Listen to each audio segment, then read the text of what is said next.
So at this point you should have a position and a velocity graph. Notice these windows here are kind of layered, so if you were to click on, let's say, the position graph, the others go away. It doesn't mean they're gone, they're just kind of hidden. See, it's right back there, no big deal. So don't freak out if the window goes away. Alright, so now what we need to do is we need to insert an acceleration graph. And I have not found an awesome way to do this, so what we're going to do is we're going to use Excel to help us. So you're going to go ahead and open up an Excel document. So you go to your Start menu and find Excel. If you don't have a tile, it should be down here somewhere. Find Excel and open it up.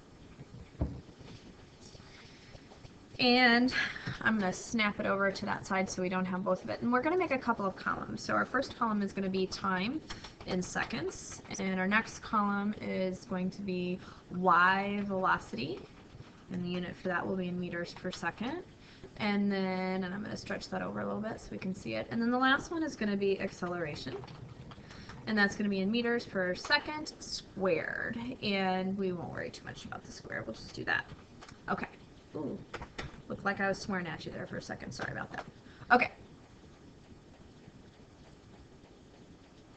Okay, so what we're going to do is we're going to take our data from Logger Pro and we're going to move some of that data over to Excel, use Excel to calculate acceleration, and then put that acceleration data back into Logger Pro. It seemed like the easiest, most efficient way to do this. So now that you have your column set up in Excel, you're going to select all of your time information. So select it and copy it. I'm just using Control-C, or you can go up here to your Edit menu and copy. And then you're going to open up your Excel document and you are going to paste that. And again, you could go Control-V is the easiest way to do that. It will paste your data. You should also be able to right click and hit paste. That will also work. Okay. Alright, now we're going to do the same thing with the Y velocity. So I'm going to come over here to my Y velocity column, again in my Logger Pro. I'm going to select just my velocities. I'm going to copy again. Edit, copy, or Control-C, either one, back to my Excel, and then you are going to put that in the velocity column. Again, you can right click and put paste, or Control-V.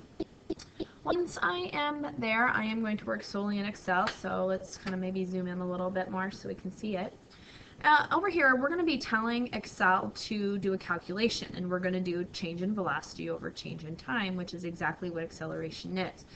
So you're going to have to bear with me and just follow step-by-step instructions. It will become clear why I'm doing what I'm doing in just a moment. So I'm going to click in this cell right here, so I'm leaving a blank space and doing that intentionally. And you're going to hit the equal sign, and that's going to tell Excel that we're going to do a calculation. And then we're going to tell it to do the change in velocity over the change in time. So I'm going to hit parentheses so I can close that. I'm going to click on a cell. So I'm going to do change in velocity, so V final minus V initial. So I'm basically doing the change in velocity between these two times, or 0.067667 seconds to 0 seconds. Okay, so there's my change in velocity.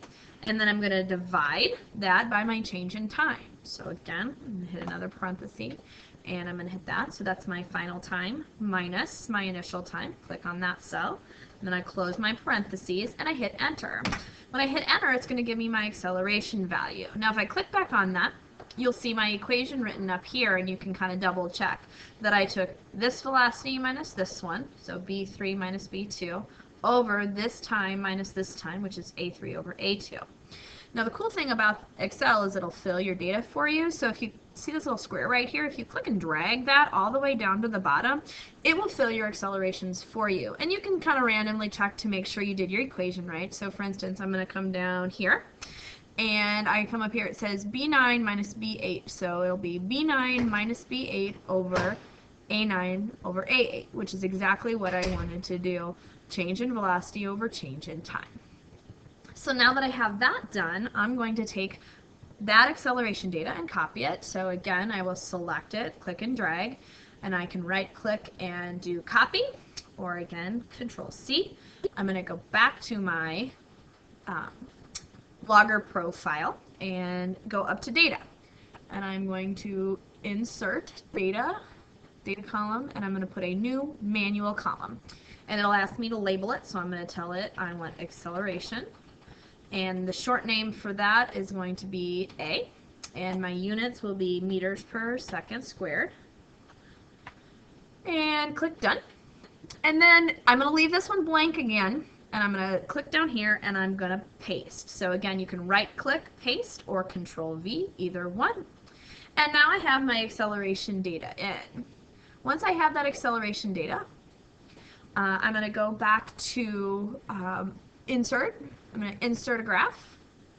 And notice right away it inserts my acceleration graph for me. So now I should have, and if I resize all of my graphs so that I can see them all simultaneously, I now have a position graph,